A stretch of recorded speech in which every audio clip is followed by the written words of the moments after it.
अस्सलामुअलैकुम फ्रेंड्स, क्या हाल है आप सबके। उम्मीद है आप लोग बिल्कुल ठीक होंगे। तो आज मैं बना रही हूँ बिहारी बोटी मसाला। तो उसके लिए मैंने लिया था बीफ आधा किलो जितना। तो इसके अंदर मैं मसाला ऐड कर रही हूँ। ये मैंने सूखा धनिया, ज़ीरा और बॉल वाली रेड मिर्चों को अच्छे से भून लिया था तवे पे और इसका पाउडर बना के वो डाला है। इसमें मैंने 1 टेबल स्पून जितनी कश्मीरी लाल मिर्च डाली है, 1 टेबल स्पून जिंजर गार्लिक का पेस्ट डाला है, 2 टेबल स्पून मैंने इसमें योगर्ट डाली है और 2 ही टेबल स्पून जितनी मैंने अनियन डाली है, फ्राइड अनियन। सही।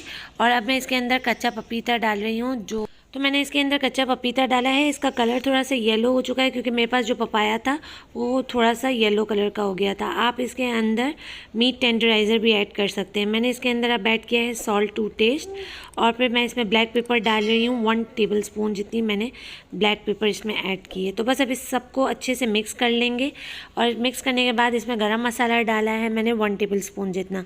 तो पैन में ऑयल गरम हो चुका था। मैंने चिकन को बीफ जो है उसको मैरिनेट किया था 2 आवर्स के लिए। तो आप भी 2 आवर्स के लिए मैरिनेट करेंगे। जितना अच्छा मैरिनेशन होगा उतना ही बहुत ही मज़ेदार और लजीज बनेगा। तो बस मैंने 2 घंटे के लिए गोश्त को मैरिनेट कर लिया था। अब पैन में ऑयल डाल के इसको मैं रख दूंगी स्लो फ्लेम पे। इसमें ना कोई पानी ऐड करना है ना कुछ, क्योंकि इसके अंदर दही ऐड की हुई है। तो दही के पानी के अंदर और गोश्त का अपना जो पानी है वो उसी में ही अच्छे से गल जाएगा। तो इसको स्लो फ्लेम पे अच्छे से पकाएंगे।